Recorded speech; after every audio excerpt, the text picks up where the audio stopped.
Hi there, it's Alden Ford with the first of many monthly episodes leading up to the release of the Young Old Derf Chronicles later this year. Now, if you're thinking, the what Chronicles? You should go back, listen to the previous episode where we explain the new prequel show, which is a spin-off of Mission to Zyxx featuring everybody's favorite geriatric weirdo. And it also explains why we need your help to make it happen by going over to MaximumFun.org/join. Happy Maximum Fun Drive, by the way. One of the many perks you'll get as a supporter of Mission to Zyxx over on Maximum Fun is to join our Mission to Zyxx Discord and suggest pitches for these one-off, out-of-character episodes of podcasts we have never done before and will never do again, like this one. The episode you're about to hear comes from the mind of supporter and Discord member Noel, who made the mistake of suggesting that we do an advice podcast answering questions also submitted on the Discord. So here it comes. Enjoy.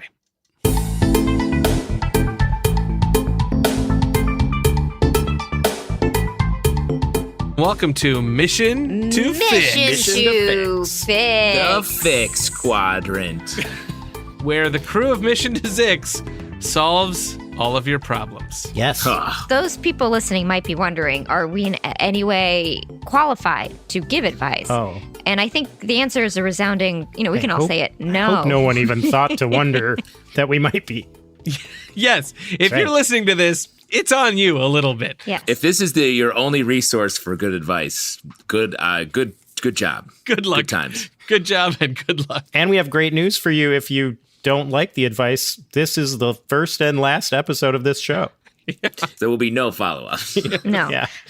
Well, let's introduce ourselves. I'm Alden Ford. You may know me from Mission to Zyxx. I am, how am I qualified to answer your questions? I am a father of three. I'm a 42-year-old. I'm a 42-year-old person.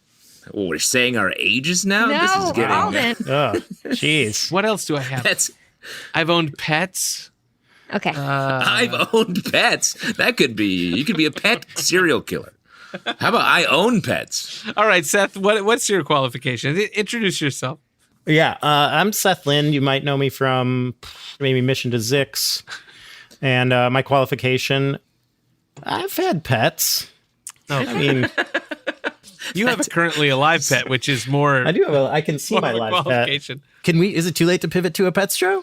Yeah. Oh, man, I'm down. Yeah, I've had pets. I've had pets. Moujan?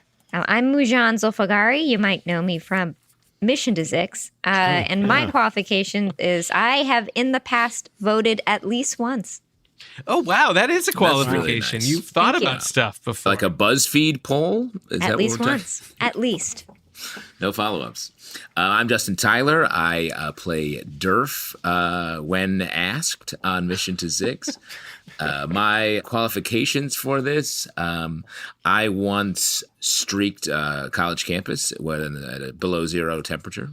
So Okay, great. Oh. yes. Justin, you're also wearing a hat indoors. Well, sorry, are we under like 19th century Victorian rules? Yeah, this isn't a manners podcast, Moujan. That was a sin at one time. Should we jump right in, guys? Oh, Let's absolutely. jump in. Just like Justin jumps into the streak. Into the streak. Yes. You got to jump into the Whoa. streak. That's a famous Fyxx quadrant pivot, Moujan. Thank you. That's what we're known for. Our trademark here at the long-running podcast, The Fyxx Quadrant, also known as Mission to Fyxx. Yeah. Welcome to the Fyxx. We have solicited questions of philosophical quandaries, relationship drama, moral dilemmas, questions of anything at all on our Mission to Zyxx Discord. And we've gotten a number of excellent questions, which I would say run a pretty wide gamut of very serious to very silly. So I'm excited to get into these. Yeah. Let's get started. So first, this question is from Octo, Mystery Contraption. Dear Council, my council, and me. Oh, I see what you did there. Do you think astronauts take their wallets with them when they go to space? Why or why not? Wow. Sincerely, Octo. It's not really advice, but that's a really good question. Do you take your wallet with you when you go to space? Well, you said it's not advice. I like to think that Octo's an astronaut who's really has everything else He's on figured the out about shuttle going to waiting. space, but this last question. On the platform. He's on the Octo's like, shuttle hurry, waiting for this answer. 9, 8. I gotta keep it or drop it. It's 7. I got it. I'm not holding it. I got it. I'm not. But imagine if you have like a heavy wallet and you keep it in the back pocket. Right. So while they're going into space, they Yeah. have to have that uncomfortable bulge underneath them. So I would say nix no on this wallet idea. Here's the thing, though. I feel like you know, anytime you go out somewhere, especially a place you've never been before, you always regret not having your ID. Yeah. Or enough That's money. true. And space That's is the last frontier, the final frontier. That's true. Yeah. Alaska is the last frontier. I feel like I have a guess about where this question is coming from, which is that you probably won't need it in space. You probably, like, your identity is known. You're not going to be purchasing anything with a credit card probably. But at the same time, you want to know where it is. Sure. Well, yes. And here's the thing. What if you might, now we buy stuff everywhere. Like, what if, you know, I'm often out doing something and some of my family is like, hey, could you pay for this real quick? And I'm like, yeah, I guess I'm, you know, streaking right now. You're thinking that an astronaut might get a call from a loved one and be like, hey, there's an eBay auction. My internet's not working. Could you just bid on this vase? And the Wi-Fi in space is great because you're right by the satellites. They're right there. So strong. Oh, that's true. Now, a truth I do know is that astronauts, they get to choose like a small amount of personal items that they would bring for themselves up into space. Oh. Like mementos, photographs. Like, what would you guys bring? Well, here's my question to you. What would you bring Oh, to wow. space? This is famous Fyxx quadrant. Kind of ditching Double the question, Fyxx. asking our own question. Physician, fix thyself, says Moujan. What do I bring? Oh, boy. Boy, I feel like so many things that I use regularly are like really because of gravity. Wow. You're very gravity focused. Something a lot of us, and I say, Seth, take for granted, and you honor gravity every day. You bring it up. You bring it up, and then you drop it down. You like gravity, you bring it up, and you drop it down. So, Moujan, you're thinking like sentimental items. It doesn't matter. Personal items. It's a you comfort. decide yourself. You can bring Interesting. whatever you want. The temptation, I think, would be like, oh, well, I got to bring like pictures of my family. But that's not for you, potentially. You need to bring stuff that makes you feel good. Wow. Take care of yourself Exactly. in It's called space. a personal preference kit. So, Justin, we know you wouldn't bring pictures of your family. What else No, would you bring? I'd be an iPad with a Starman comic book series preloaded on it. Wow.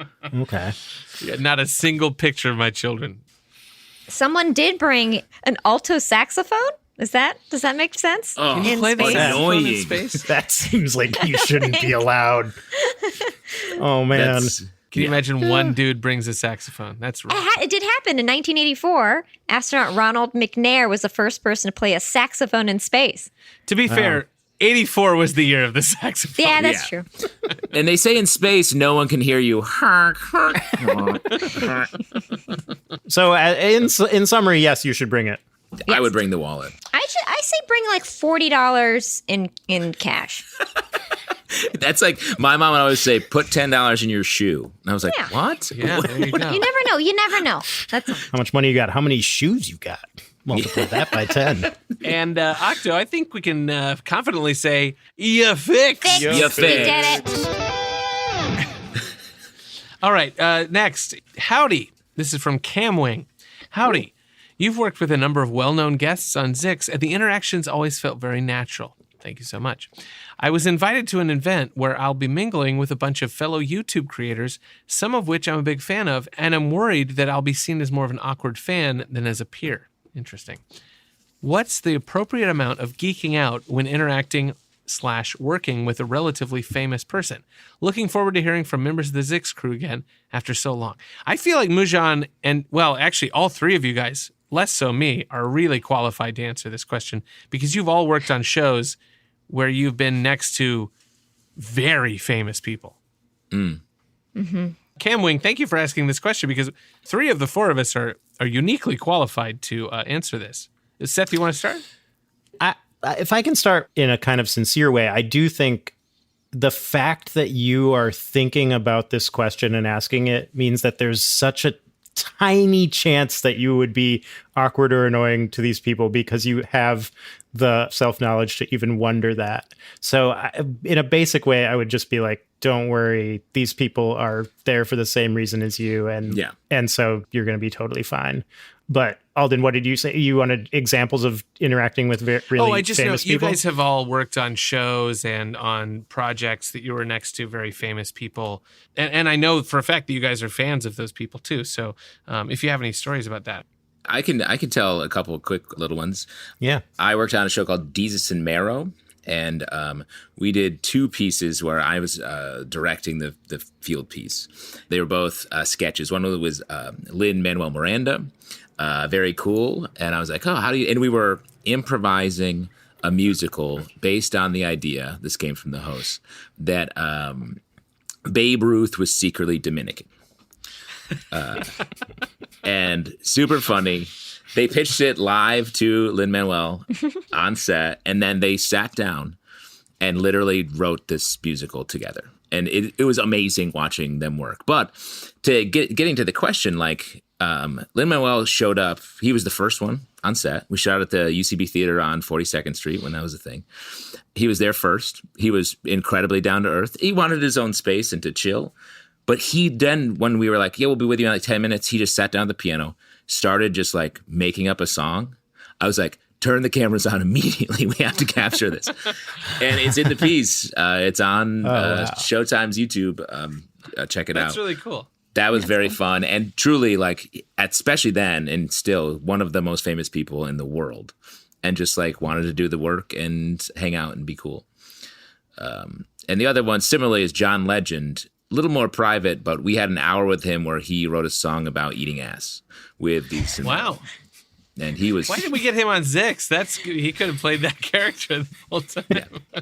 I did a show where I was a series with John McEnroe, famous for being a diva. And again, takes a little while to warm up. But at the end of the day, he's like, we're all working together. And he wants to be with people who are all rowing in the same direction, like these fellow YouTubers. Yeah, that's a question for you, Justin. Like when you work with somebody like John McEnroe, who's like, oh, this guy's famously sort of prickly. Are you like, am I going to butter him up by like yelling stats at him, or am I going to act like I don't care who he is? Like, what's the strategy? My strategy with any celebrity interaction is always just like be the most basic and down to earth and just positive. But like, I'm a regular guy, you're a regular person. Let's just talk and hang out because we're here to do it. We're here to work. You know, it's like we're all in the comedy mine. Let's all get our picks and work together to do it. You're just the one whose face is on the banner out front. Yeah, that's a good point. Moujan? I've worked on shows where the people were very well known, and I think as I've gotten older, I'm just like, people are just people. Just be yourself. If yourself is a kind, nice person. If it's not, then maybe don't be. They go home. You They go. maniac.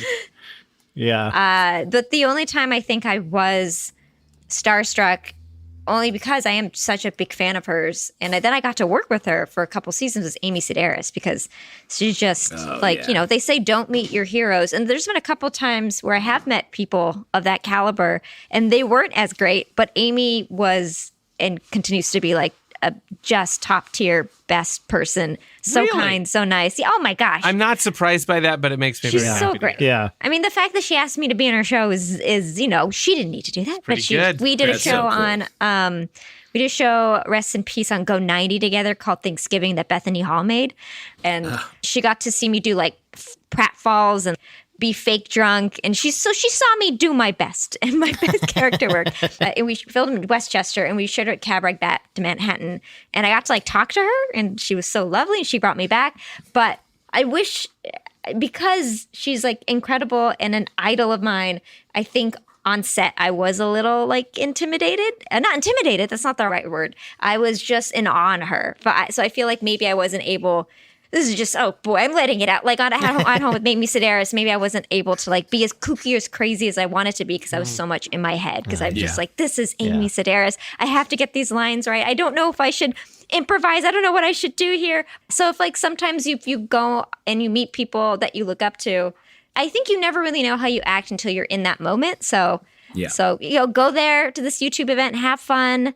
Yeah. Say hi to these people, because I'm sure they'd love to hear from someone who's a fan of theirs. Like whenever we have Zyxx events, I love it when people come and talk to us and acknowledge that there's Yeah. other people who actually listen to this stuff, because most of the time it's just us and on Zoom or in a room, and we don't really realize that people listen to it. So it's really nice if, I like it. So Yeah.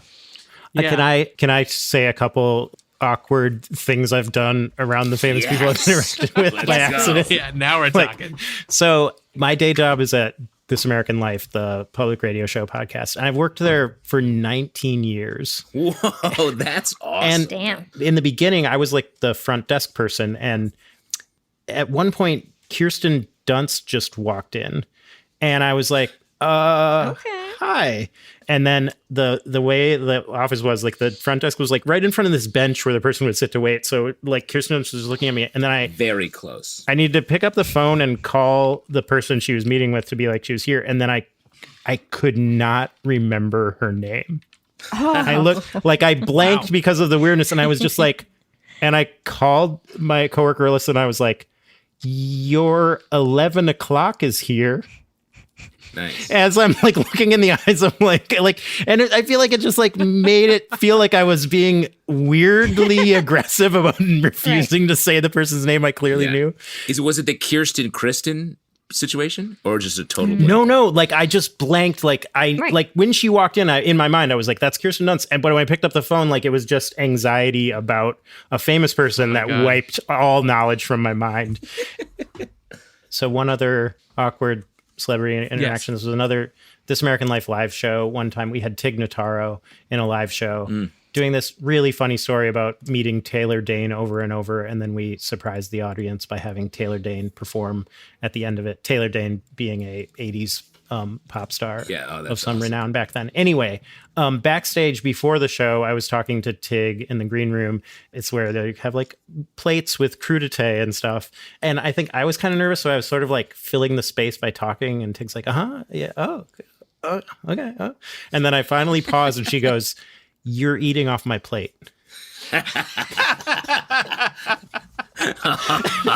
Woof.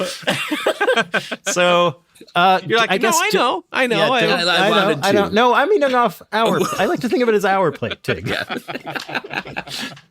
So don't do the things I do. That's my advice. One quick thing, and I won't go into it, but I almost killed a Jonas brother, like on accident. Wow. But let's move on. Let's move on. Yeah, That's all you want to say about it. It was when I was interning at Late Night with Jimmy Fallon. You had a sniper rifle, and you had to Doesn't kill. matter. Let's move on to the next one. Wow. I will say this to Cam Wing, as someone who's been on sort of both sides of that equation. I think we all have, of being on the side where you were sort of starstruck by someone, but also being on the side on a much smaller degree of being around people who are fans of yours, which is always a great feeling. Everybody likes to hear that someone likes the work that they do. You should never worry about that. So, Cam Wing, in conclusion, You fixed trademark. Next question. Next is from Zalcatron 5001. Oh, wow. My moral dilemma is this. I have a friend who had a pretty nasty breakup. Afterwards, the ex started accusing him of some pretty nasty stuff that I won't repeat, but are unsubstantiated. This ex later started working at the same company as my wife. Not just that. Whoa. The plot is thickening and every word. Quickly. Not just that, but they regularly work together at the same station. My wife station. It's a Chipotle? I don't know. Space station. Oh, right. Space station. Oh. Do they have their wallets? That's the real question. That's the My question. wife and I hosted a party last September as a late wedding celebration. As a courtesy, my wife gave an open invitation to her coworkers. The friend's ex decided she wanted to come too. This caused a brief bit of drama to the point where my friend's current wife even called me trying to sort out the whole thing. Ultimately, the ex never showed up to the party. But how should I have handled this situation? I wanted to remain neutral for the sake of getting through the event, but loyalties were called into question. What would you have done? Wow, that's a thorny tale, Zalcatron 5001.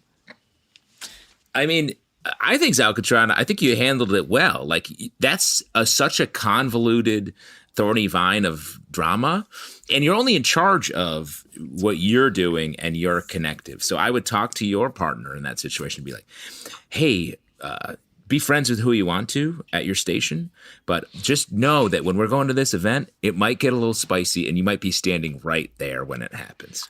And then otherwise, like, I don't think you can get involved and choose a side, especially when your personal life is now intermingled with something that you don't know exactly what happened. That's good. That's true. Good. Yeah. Can I also just add that by coincidence, the question you asked is verbatim the log line for the Young Old Derf Chronicles. Yes. And so I want you know, first of all, we came up, this was just parallel thinking. We did not steal this idea based on your question. And number two, you should just know that going into the show that it could be triggering. And there are multiple stations involved in the Young Old Derf Chronicles. It's true. Definitely. And just, I guess, just really have a lot of hors d'oeuvres at the party. Be ready to eat off yours or any other plate you can get your hands on. Easy. Yeah. Right. I think if you're going to have a party like this, just make sure it's in a very big space. If you can arrange a lot of doors that can slam. And if someone throws a glass of wine in another person's face, you can jump in front of it and sort of mouth open, take that wine. Oh, yeah. It's free wine. There It's you loose go. wine. That wine's in when the wine's in the air, it's up for anybody. Also, if you listen to Mission to Zyxx, we have an episode that's about this. Sure. With Tim Dunn. Yeah. Oh, yeah. Traceagram. The Real Husbands of Manch. Yeah. Right. Tim Dunn's Instagram or Twitter, I forget, is Tim Dunn He Fun. And it gets me every time. Yeah. Great handle. It's so Great good. handle. Tim Dunn Accurate. He Fun. I do know he, like, someone stole his Instagram. I coveted it and I took it. Okay, got it. It's harder That to makes use since my name's not that. Justin Tyler, he liar.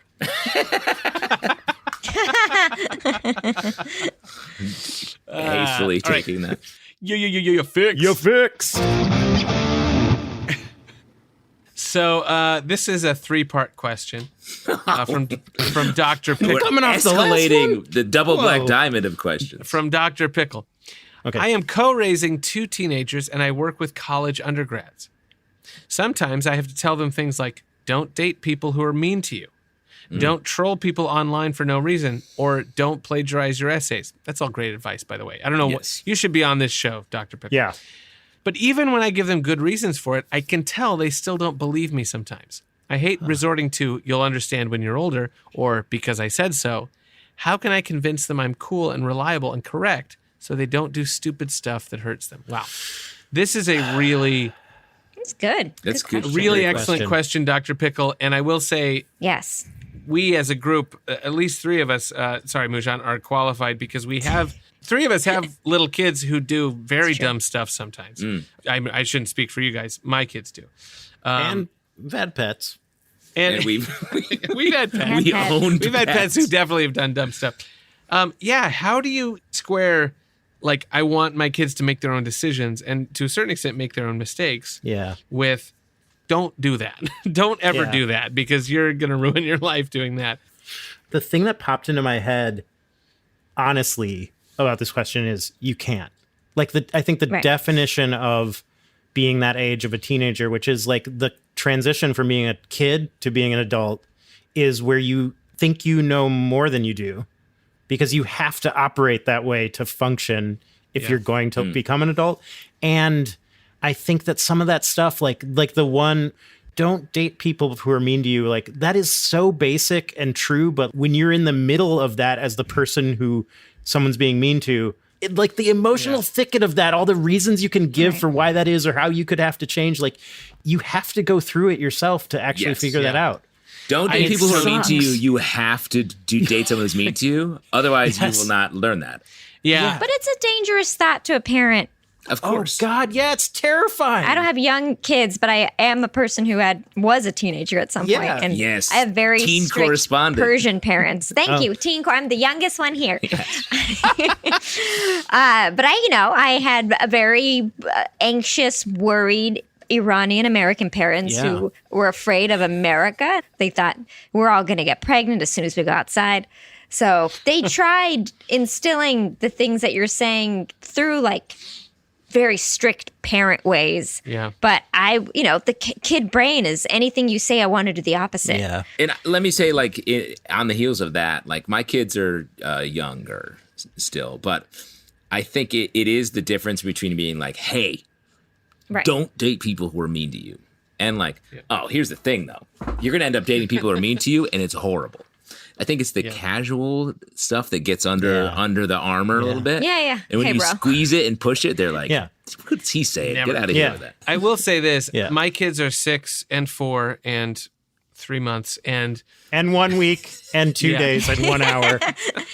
And -7 months. And what I've realized now is that, like, you don't think of the things your parents teach you, but also you see them interact with other people out in the world and you realize, like, oh, it has taken effect. They're just not associating those lessons with you directly because that's just not how kids work. And that's tough. You want them to be like, I did the right thing because of what you told me, but they're just never going to do that. That's not how kids act. But I think that you, Dr. Pickle, have treated your kids... Esquire. Thank Dr. you. Pickle, Esquire, MD. You have treated your kids in a way that you are presenting a example for them. Yeah. Yeah. When they realize that they have made a mistake, the moral code that they revert to is going to be the one that you've instilled in them. And that's what's really important. Yeah. That's great. I do want to reiterate something Moujan said, which is that you can't get pregnant just by going outside. No, but you can get pregnant by going inside. Oh, shit. Jesus, wow. Okay, all right. Yeah. Oh, no, I'm sorry. God. Oh, boy. Wow. Oh, boy. All right. Part 2 Oh, of Dr. boy. Pickle's question. How can I find a decent area rug for a decent price without getting scammed? Wow. Dr. Pickle, what a turn. I will tell you this, Dr. Pickle, revivalrugs.com. This is not an ad. Specific. I recently bought a rug from Revival. It's good. They have vintage rugs. Someone wearing a Revival Rugs shirt just walked into Alden's I'm room not. and gave him I'm not. $100. Revival is good. That would be my answer. Where'd you guys get your rugs? I have a solution. Go online. Okay. Well, Mike, you guys kind of agree because you said that. No, that's part one. Oh. That's part one. Oh. Go online. Go on, I don't know, kayak. No, get a travel agent. Buy a ticket to Tabriz in Iran. Oh, yeah. Now we're talking, Moujan. Oh, Okay? yeah, Go to a village. Find a woman who can barely see, but she's making a rug. Okay? You're saying you're Give her 20 scamming this bucks. woman out of They're my people, I can say it. You can get the finest rug you've ever had in your life. Persian Tell rug, him 100%. Moujan sent you. Yeah. Come back, go into security. American government will not let you back in. But, Yeah. you got your rug. Tariffs, rug tariff. I've never purchased a rug. They're expensive items? You're a rugless house? I mean, sort of. We have tiny rugs, and I guess maybe I'm not the main rug purchaser in my household. Oh, sure.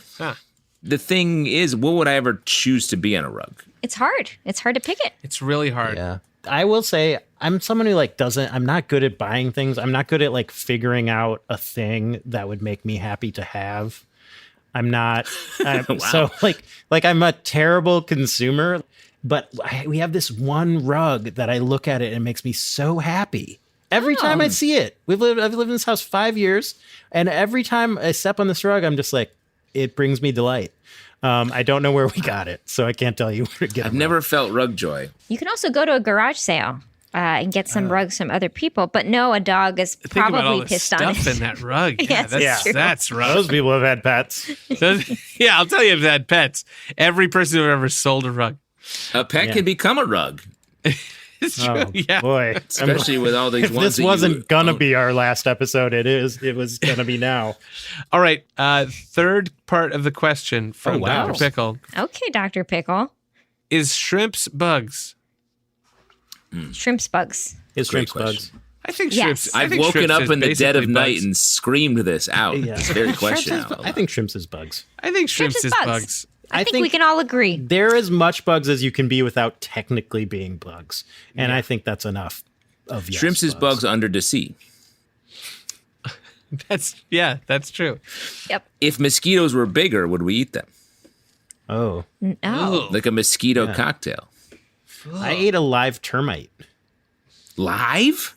Yeah. When? Why? in Costa Why? Rica. We were Recently? a few years ago. We were in Costa Rica and then doing a guided rainforest hike, and the guide turned over this leaf and saw like a termite nest and said like, these are really good. And like they say they actually like put like a couple thousand of them in and will like make them into a burger. Oh my God.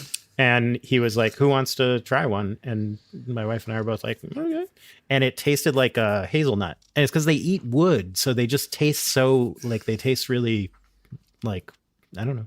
Woody? Yeah, it was delicious. It was like a little weird to kill something with your mouth, but it was, I don't know, it just went pop. It was good. I think, what is that? Lion King, the animated version of it, changed my perspective by eating bugs because it made it seem so just like moist and juicy and Wow. delicious. Yeah. Wait, that scene made you more likely to eat bugs? Oh, yeah. Wow. I mean, that scene is disgusting. The bugs burst. That's like one of the only things I food remember pimples. about the movie is how squishy, awful that just scene was. splat. Ugh, yum, yum. Wow. I guess it does look like they're full of custard, but that's guts. Yeah. That's just guts. Yeah. Also, burgers is a strong word. That's a generous term. Burgers. Why? Oh, just because you don't think you should be able to call anything a burger that it's ground up animal? It's high in you can't put protein. anything in a bun and call it a burger. Wow. It's got to Taking be. a stand on what is a burger. I'm the advice expert. Okay, we get to decide. We're the arbiters of what's a burger and what's not. Right. Shrimps is bugs, but we don't know if shrimps is burger. Yeah. Shrimp's Right, not burger, yes. says Yeah. Alden. I think that's a classic Dr. Pickle. You Fix. fix. Fix. Hashtag you fixed. Moving on. This one is from Grandpappy, the dude who dinners. Probably his real name. Hey, crew, as a seasoned adult, I occasionally think back and realize I wish someone had told me that years ago. What's a bit of wisdom or advice that it took you far too long to learn? Love, Grandpappy. Grandpappy. That's a good question. Invest in real estate.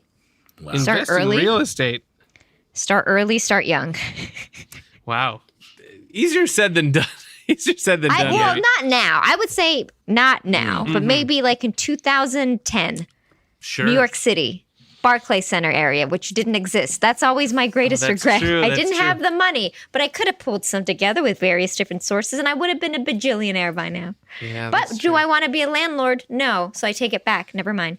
Oh, that's true. Yeah. So the advice is don't go back in time and invest in real become a estate. landlord. Don't. Yeah. That took you too far to learn. Love. Wow. I think the biggest piece that I talk to a lot of people, especially like doing a creative field, is don't think every opportunity or job is going to be the one, Right. Yes. because it sets up such a ping pong emotionality. Oh, yeah. And I think if you can just be like, hey, it's gonna take a lot of swings out there, keep swinging rather than putting all your eggs in the first basket. Wow. That's really good. Seth? I've been stunned by how much going for a walk can change Oh, the great. mental vibe in a way that's so basic and is such a useful thing if you're stuck in some sort of like anxiety spiral. I think the repetition of taking steps, the fact of being outside, literally just seeing farther like is like it just should give you a perspective of like there's stuff outside my mind. It's such a useful thing. I would throw on top of that, if I'm stuck on a question or problem or creative impasse, going for a run or taking a hot shower, that works like crazy. I can't believe how much that works. Really? Oh, yeah. It's so like basic, Yeah. like blood flow or like temperature or something, but man, that's the way. The runner's high is real. Wow. I do have one more to throw on here. Lock the door you're podcasting in, because my wife is actively roasting the things I'm saying right now in this moment. She's standing just out of frame. Just like I mean, basically, Wow. so this is not a legally binding thing, but Fix. you fix. yeah, boy. All right. The company I work for is in the film industry, but I don't actually watch movies. How do I pretend to know what's going on with the latest releases and be part of the conversation in the office? Oh, great. I think film podcasts are great because you can get not only information, but I mean, this is I'm crossing a moral line here, but you can just hear opinions also, because like it's not enough to just have the facts about like, yes, in A Complete Unknown, he is Bob Dylan. You needed to have well, actually my favorite scene is when he goes on stage and plugs in or whatever it is. So you need like not only information but opinion. So reading Wikipedia often isn't enough. Right. So you're saying that you shouldn't go to Metacritic and just be like, critics agree that it's more style than substance, but I could see that really crushing at the water cooler. I heard 61 of 67 reviews are positive for that one. according to Metacritic, that's universal acclaim. Yeah. I would say saying according to Metacritic is a real giveaway. I will say I understand where you're coming from, Anonymous. Having 3 kids has made me very out of touch with pop culture and what's going on. And probably, if I'm being honest, it'll last for the rest of my life. Wow. See, I say crush tape at night. Watch those movies. Watch that TV. You're good at that, Justin. I love it. And that's love not opinions. I can't do it. Yeah. I feel like if this person has this job already, just saying I don't watch movies, that's such a crazy thing. Like, I've never heard anyone say that. That means you must really movies. actively not have any interest in them. And I think that's fine. What if it's just okay that you're like, that's not my thing. I do the job here. Yeah. I say this as someone who like doesn't really listen to podcasts. Whoa. Wow. Does Ira know that? Is that Don't tell him that. No. I think an honest, helpful response to this, Anonymous, is interested is interesting. I bet you could go a long time without anyone knowing that you don't watch movies if, when a movie comes up, you ask what they thought of the movie and just Right. Yes. talk about that. Yes. Yeah. If somebody's like, did you watch The Brutalist? You could say, I haven't watched it yet. How was it? And then that's just the conversation for the next 10 minutes. And it doesn't have to actually be BS. You can actually just get into a conversation about somebody's philosophy on filmmaking. And that could end up being its own fulfilling conversation without you having to really have watched the thing. Yeah. Well, don't I feel like a scumbag now based on my advice? Yeah. And what I'm saying Don't is listen to Justin's answer Justin. sucks. Yeah. You can also be aware of, because, if you work for the film industry, it's always, I think, a good idea to like follow things like Variety, Deadline, Hollywood Reporter, just to know the news about how the business is doing. And that's also something you can also talk about, because I assume it would affect your work. So you can talk about the periphery of the film. That's a good call. Spoiler alert, the movie industry is not doing great. No, it's what are you talking about, Seth? Oh, guys, I just looked at Metacritic. The critical consensus on The Brutalist is haven't watched it yet. Wow. Yeah, no. Okay, there you That's go. it. All Now right, that's Anonymous, confusing. you're in good company. See, but I know there's an intermission, so I can bring that up and Yeah. they'll talk about I the love intermission. the intermission. My favorite part was Yeah. the Oh, no, intermission. That's a The hot critics take. have watched the intermission and found it. The reviews were Sprite, bathroom, phone call, realized forgot doctor's appointment. Yeah. My review is Sprite. Oh boy, guys, we have a time-sensitive one. Oh, We got to answer this quick. are we late? Hi, crew. My dilemma is time sensitive. See? It says Okay. right there. I've been transported into my phone a la Tron style, and the evil overlord of my vague 90-minute long 80s movie-esque world has given me this such choice. I love this language. Live in my phone forever, or name the best bad 80s, 90s film and gain my freedom. So please, Zyxx crew, tell me what movies could free me. This is from Powerline. What are the best bad 80s or 90s film? Oof, wow. I mean, trapped in your phone. Aren't we all? Yeah, that's true. Yeah. What is your guilty pleasure 80s movie? The thing that popped to my mind is Peter Jackson's first film, Bad Taste, Wow. which is from That 1987, which yeah. is a just insane, gory movie. There is no more bell curve director than Peter Jackson.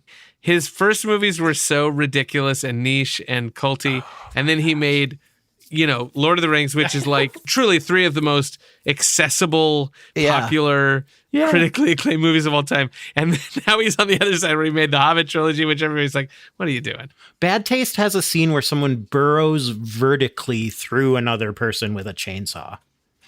Vertical. Okay. Yeah, it's a gross out. Vertically. It's like a low budget, absolute gross out movie, but it's so gross out to the point of absurdity, and it has comedic elements. So if you can tolerate grossness, I very much recommend Bad Taste if you haven't seen it.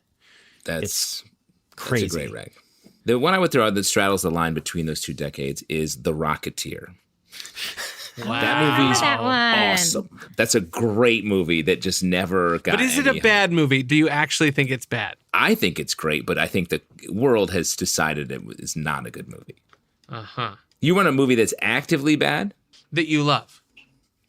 I would throw out Cocktail with Tom Cruise. Oh, Yeah. man. That Yeah. movie has a lot of problems, but that's a great movie to watch, I think.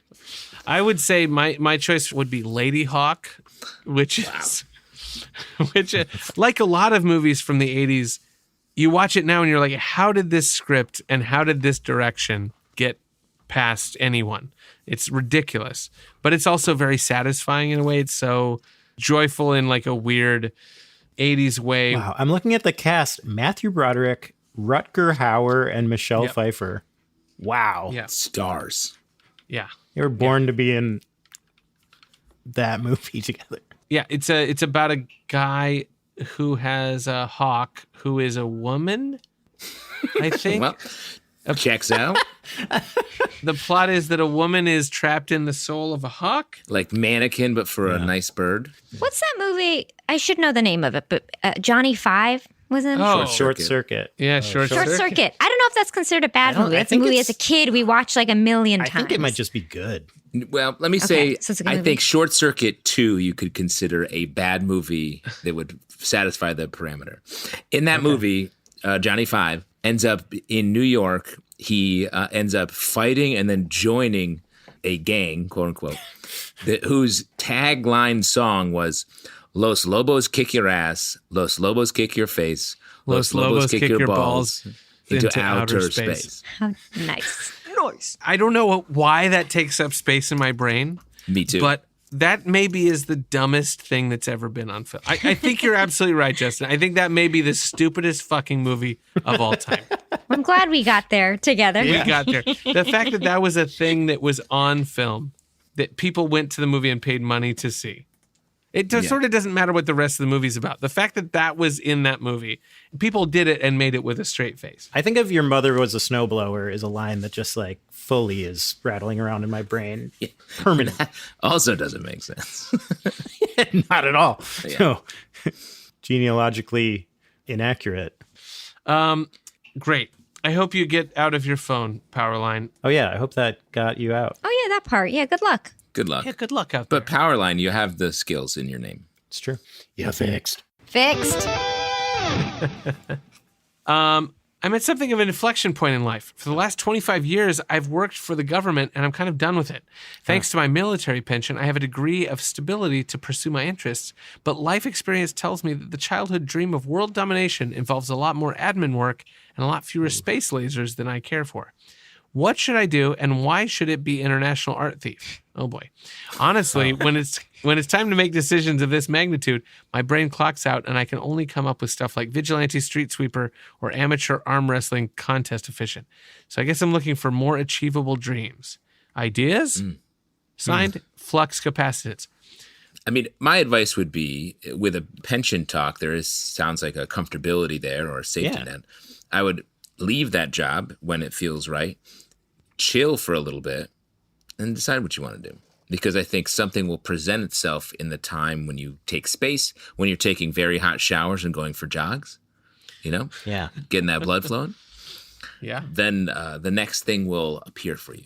I think that's a good idea. I also think some other exciting job options could be a scientist who tracks wolves, Yes. Whoa. or a shark biologist, Yeah. a firefighter. Right. Are you reading off a list? Because these are good. Yeah. These are I don't know, whatever. and It just very good. got in my mind. Actually, this person would have the time and the resources to figure out if shrimps is bugs. For once and for all. Smart way to combine what we're talking A about. treasure hunter. Someone hires you to do the things like get art. Yeah, good. Yeah. I feel like I've read this critique of modern capitalist society before, but like people talk about how it's tragic that we feel like we need to turn our hobbies into jobs. Yeah. Like we feel like we need to monetize the thing that we enjoy doing because it's impossible to just do what you like to do and not care if it pays the bills or not. But I think flux capacitance is in a place where that might not actually be true. Like if you're in a position where you really could do something you wanted to do and not really care if it makes money or not, I think the move there is you should do what you feel is exciting and try to be deliberate about not monetizing it, at least at first. And then if you decided something that you like so much that you could make it a job, great. And if not, it's just, then you've got a new hobby. I have a friend who volunteers at the Natural History Museum. Oh, as like New a York? docent? No, as to help remove sediments from possible dinosaur bones. Whoa. Possible bones. Wow. Oh, this one's a tree root. We messed up. This one's an old Coke can. Sometimes Not a bone. He sends us photos of like, here's a leg. And we're like, oh. That's the title of my slow burn erotica fiction is Possible Bone. Possible bone. So I got a question for you, not to put you on the spot, Justin, but you are a person who's been very good at monetizing your interests. If you were to do something that you knew you would never for the rest of your life get paid to do, but you didn't have a choice, you had to do it, what would it be? Oh, like review 5-star hotels. Yeah. I mean, sure, that's a great example. It was wonderful. 5 stars. Just continue to make sure that they are 5-star. I guess the problem, Moujan, there is that it assumes that Justin has limitless money. Oh, it's for Justin. I'm talking about like, what is something that you find so fulfilling that is an activity or I a see. hobby that you would do it even if you were never able to monetize it? Hammock reading. No, that's not specific enough. It's got to be. It's not specific. That's You're very just describing relaxing. I mean, like a hobby. Reading in a hammock is not a hobby. Wow. That's a specific tableau of relaxing. Tableau. I mean, that's a tough question because to what you just set up about me, like I have taken my hobbies and just squeezed them into life. A drop of blood from every stone. Wait, I want to know the list now. Like, what's the most weird thing that you've monetized? Comic books, writing. Yeah. Oh, nice. Right. Comedy of some sort. Yeah, Okay, so there's not like weird. You don't have like a really like. You're talking about my frog racing earnings? Yeah, I didn't want to say it. But yes, I've earned I've seen. I do millions. see a lot of fast hoppers in the background. Yeah, there. Fast Hoppers is the name of my squad. It's your LLC. Yeah, if you got here yourselves a frog or even a toad that you think has the moves, they could pop up. But Alden, what's an example? Like, what would you say? Yeah, what do you got? Yeah, what's your? Here's hobby? the thing. I have too many of them, which is a real problem. I'm the opposite of Justin. Name one. Because cooking. I was love gonna say cooking. I was gonna could say never in a cooking. million years work in a kitchen. I could never be a professional cook or a professional chef. And I was going to say cooking, but I would actually one up that and say, and this is even weirder because this is just a money-based job, is bartending. Really? You would bartend for free? Yeah. I agree with that. Knowing what I know about you, I think that's a perfect answer.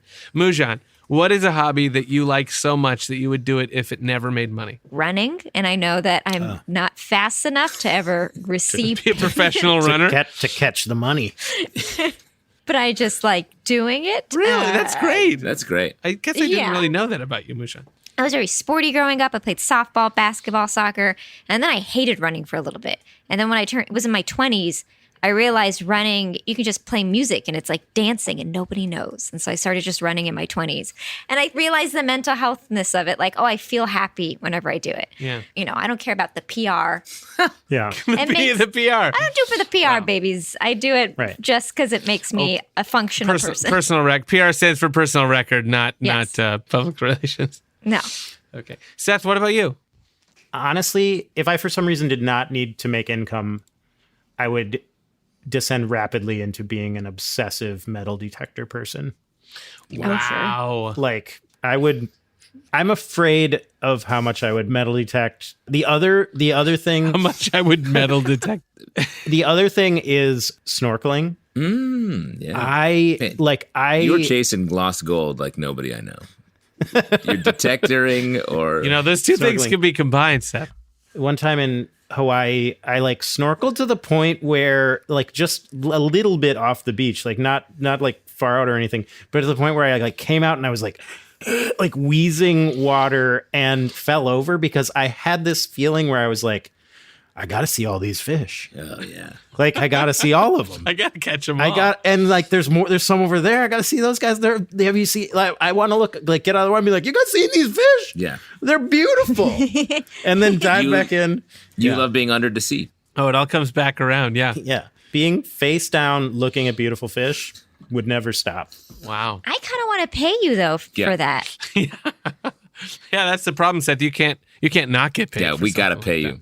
I don't totally understand the question because there's so many things that you just can't hope to get paid for. So it seems like... but that's the thing, Seth. That reflects a healthy mental attitude that I don't have, Seth. That's the problem.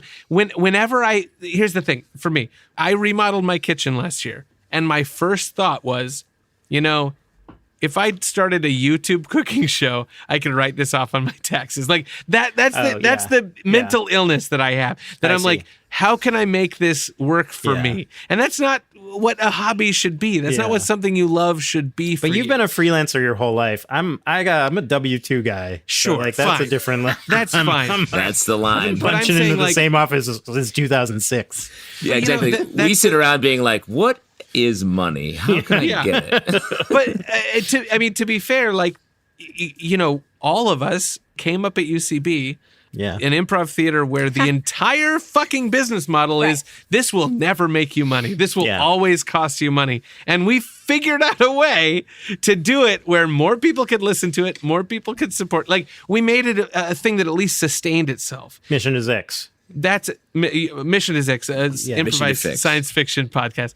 Check it out wherever you get your podcast. Yeah. But they based the name on the name of our podcast. Yes. Fyxx came first. Yeah, exactly. Yeah. We've been obviously fixing Mission for to Fyxx years. has been around for decades, but that's a perfect example.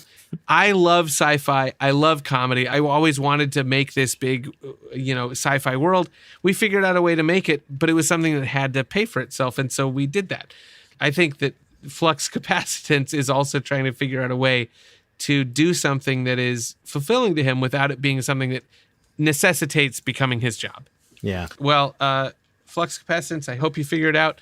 I suggest spending too much money on revamping your kitchen and trying to write it off with a lie about a YouTube show. Yeah. You fixed. Yeah, fixed. We got one more, and then we'll do the lightning round. Woo. I play music and work a boring day job. I would like to be more productive in my artistic pursuits. How do you keep motivated and psyched up for side projects that take a lot of time and energy? Wow. You're talking our language. Yeah. I love Zyxx. I love the crew and Shane and Justin. Oh, that's nice. Nice. You're all so talented and amazing. Love, Spathy. What a great question, Spathy. Well, I have an answer for this, which is, and I think we did it here at Zyxx, which is to surround yourself with people that you enjoy being with and working with, and then it doesn't seem like a lot of time or energy, except for Shane, who spends a lot of time and energy. he's Don't ask Shane that question, but don't ask Shane that question. But Absolutely. making community out of it. You get to do the thing that you love and also get to spend time with people, and that feels like it's worth it. And that is a privilege to be able to have people around you who want to do the same thing as you, who you feel you're at the same level as. And that's not something that everybody has access to. But I do think that finding that community of people, I think, is, if you don't have that yet, or if you have not enough of that, should be your highest priority. Yeah. And I would say from a personal motivation sense, it's less about doing a bunch of complicated things and more about being like, on this day, for these 2 or 3 hours, I'm going to do the creative thing. It's literally like a calendar problem. At least for me, it's like, I'm actually blocking this time off, and then it happens. Yeah. And I feel like those things can go together where once you're collaborating with people, you're beholden to them. And if the struggle is sort of motivation where it's like, I'm exhausted from my day job and now this is the only time I have to do this, I just want to be watching TV. If you have committed to like jam with this person or write with this person, you just are like, well, I don't really feel like doing this, but I'm going to do it because I committed to this person. And then you have a great time. Yeah, gets fun fast. Yes. Also, there's no like right amount to do it. If you have some imaginary amount where it's like, I should be doing this at this, and it's like, it's actually not the amount of music you want to make, but you just feel like if I am this, I should be doing it more. Like, you're still a musician no matter how many hours you're doing it at a given time. I mean, I think that's what we did with Zyxx. We did this big, difficult project that took a long time and a ton of our energy. And the best thing for us was to take a year or two and decompress and wait until another thing came up that we were as excited to put that amount of work into. Yeah. Yeah. Spothy, you fixed. You fixed. Well, guys, we're nearing the end of our episode here. I think it might be time to do a quick lightning round of some of our shorter questions. This one's for Justin. I've always struggled with something, and I was hoping you guys could help me make sense of it. At what specific time does afternoon turn to evening, and why is it 4? From Sus on a Bus. Great question. The answer is when you put down the coffee and pick up the beer. Wow. Nice. It's 4 o'clock somewhere, they might say. This is one for Seth. I now have a job that I have little to no actual work for, and I'm wanting to write a series of romantasy novels. Wow, I love that word. Romantasy novels, but I'm running out of good mystical creatures for people to get steamy with. What are some good ones that aren't overdone? Brandon from the fan cast. Half salamander, half chair. Not common at all. Merman and mermaid, but the top half is fish. Is good. Yes, Sure. good. That one's the logistics of that. It gets interesting. And also tiny dragon with a big dragon is one that I think is you can't do too much. Oh, that's at all. cute. You mean like a tiny dragon fucking a bigger dragon? Well, Wow, they're in love, Alden.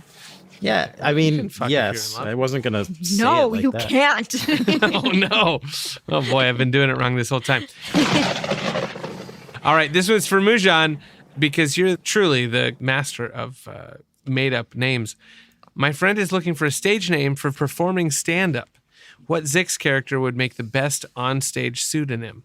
I did nearly suggest Nundaloy to him as a surname at one point. This is from Phaenissa. Well, why don't we think of, because, I think Zyxx characters would be fine names, but I feel like if your friend is looking for a stage name, it should be something unique. It should be something that's never been done before. Yeah, why don't we absolutely. all just come up with a couple of names right now? Sure. So this is a stand-up persona. Yeah, let's go around the horn and really kind of come up with some. I guess Mike crowd pleaser. Oh, good. Yeah. Chuckles double chest. Oh, that's good. Dan the Chatman. Yeah. Nice. Tight Clive. Oh. Scissors Contigo. Ooh. Wow. Wow. That's you like really, a prop comic. really for pronounced sure, that right? with a U sound. You really went. No, honestly, no. Seth. Farney Crisscross. Bart Caltrain. Bart Caltrain. Yes. Caltrain. I'm familiar Yeah. with Muni Bart Caltrain. Yes. Yeah. Wow. And Cynthia Plagiarism. Oh, boy. If you can't find a good name in there, I That's a lot of gold. next. This is for Justin. What should I do for my birthday? Especially solo things, since I have no set plans with family so far, because it's me, I'm planning a trip to a bookstore. From Time and Relative Nerd in Space. What should I do for my birthday? Outside of the trip to the bookstore? I mean, that sounds like a pretty good birthday, to be honest. Yeah, easy to plan. It's just go to the bookstore. I think go to another birthday party and blow out their candles. Yeah, that'll teach him to have a birthday on your birthday. Make some new friends with people who share a common ground. You know what I love as a birthday that I did for many years? You guys know this. A crawl. I did a bar crawl. Oh, right. But you could do an anything crawl. Do a bookstore crawl. That's Say, fun. hey, come to this bookstore. Then we'll go to another bookstore. Then we'll go to a third and fourth bookstore. All of them have different stuff. Some of them have cafes. Some of them are in places that are hard to get to or interesting looking. And you're all set. Some have gone out of business since the crawl started. If I know anything about bookstores, they're probably going out of business this very moment. I love a crawl. They're an adventure. It's like a little treasure hunt. That would be my advice. Was Justin's question, but thank you. Oh, Yeah. I'm sorry, Justin. That's how lightning works. It strikes at random. I'm sorry, I just thought your answer wasn't good enough was the problem. Oh, no, that's a good reason. Yeah. Seth, this one's for you, and Justin, if you feel like jumping in. Nope. Is it wrong to bribe my D&D players with actual candy to have them choose what I think is the most fun outcome for me? From Thomas R. No. Great. I think That's that lightning. answered it. That's lightning. What could be more right than that? All right, guys, this has been so much fun. We've got one last question from Noel. I have a philosophical quandary. I personally take a lot of comfort in the idea that given the random chaos of our universe, nothing inherently matters. Wow, okay, that's sort of preemptively shitting on whatever answer we're giving. It means that humanity gives our Justifiably. actions. It means that humanity gives our actions meaning, not the mechanisms of the universe, and that the smallest act of kindness between two people holds just as much importance as a supernova exploding galaxies away. You know? My question is, what's a piece of philosophy you hold that comforts you? I mean, let me just say that person should be hosting this podcast. Yeah, Yeah. you're right. Yeah. Piece of philosophy that we hold dear. That comforts you.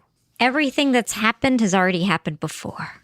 Whoa. The pain and experience that you go through in life, other people have also experienced. So, you know, it may feel lonely sometimes, but there's a shared universal feeling in all of it too. Oh, that's really nice. I like that. If it's yellow, let it mellow. So comforting. That's so comforting. That's about pee, right? Yeah, there's more to it. Oh, yeah, continue. The other part's not as philosophical. Yeah, the first part's very philosophical. The second part's just good logistics. If it's brown, flush it down. Wow. Thank you, Justin. So helpful. Seth? This feels like a cop-out, but I actually, this is true. I think about what Noel thinks about. I don't feel like I'd have it as a clear philosophical maxim in the way that Noel does, but it does comfort me to just think about things like the age of the universe, the distance of planets, the number of stars. Like, it does feel like it can make daily turmoil feel less overwhelming because of just how big and how old everything is. I like that. I like that philosophy, although sometimes it has the opposite effect where I think, oh man, the universe has been around for 16 billion years and it's all led up to me saying that dumb thing to Kirsten Dunst. my in-law, to Kirsten Dunst. It all has led up to me saying that dumb thing to that weird person at a party. But no, you're right. I actually kind of, for me, the thing I think about is the opposite, like the smaller version of it, where I'm like, everything is atoms, and that's where it stops. Like the dumb things that I do, or the things that I worry about, or the things that I'm scared of, or the things that I regret, those are all, in the end, like everything is made up of the same basic building blocks, and none of those are going anywhere for trillions of years. Like those atoms are going to be there just in different forms for the rest of time. I don't know if that really helps me be a better person, but A nihilist. yeah. But it does kind of calm my nerves sometimes. Beautiful. Anything else to say about that? I feel like there's got to be like what's a good saying about coffee in the morning? Like, Drink it. yeah, drink it. Coffee? Drink it. Coffee? Drink it. It's like a good, No I don't know if it's a coffee? philosophy. No coffee? No coffee? Goodbye. Your job would be kidding me. Exactly. is. But for me, I think sometimes, even if it's the hardest of days, the hardest of weeks, I really love my coffee in the morning, and it's like a reset. So I don't know if there's the new philosophical saying. That's a that philosophy. Yeah, that's should a be on a philosophy. kitchen window. Like, don't talk to me before I coffee. Like, you know, those things. I think I hold true to those. Wait, if it's yellow, keep it mellow. If it's brown, drink it down. Drink it There it down. Because 'Cause it's obviously coffee. that's It's coffee. It's orange juice and coffee. Is what we're It's talking orange juice and coffee. You got to let that orange juice mellow before you drink Yeah. it down. Everyone, this has been maybe your favorite installment of Mission to Fyxx. about. We've changed a lot of lives today. Yeah. This has been a lot of fun. Yeah. It's fun to kind of dig into stuff with you Yeah. guys. This has been a blast. Yeah. And don't forget to tune in next week to listen to this same episode, the last Exactly the episode same. of this podcast. Don't forget to tune in. Never. Yes. And also, another day, another cup of coffee. Don't speak to me when I've had my coffee. Espresso yourself. Yeah. A good day starts with a great cup of coffee. Uh-oh, she's Coffee broken. is not a She's drink, fully- it's a moment. Oh, no. Life is Oh, short. no. Drink Pull the good plug. coffee. Keep calm. Gasoline. Keep calm. Gasoline. That's not coffee. Coffee is a gasoline of life.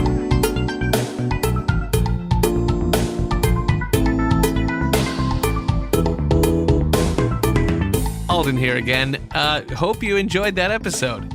Now, if you need more advice immediately, advice that is even worse, if you can imagine that, well, when you support our show at Max Fun, one more perk is that you get access to all of our bonus content, the newest of which came out this week, and we're calling it the Derfcast, not to be confused with the Young Old Derf Chronicles. No, this is an in-world podcast hosted by Derf himself. And in this episode, Derf, you'll never guess this, also answers questions submitted by fans on Discord. Fans just like you, if you choose to support, and we really hope you will. So go to MaximumFun.org/join and select our show, Mission to Zyxx, when signing up. Thank you, and we will see you soon.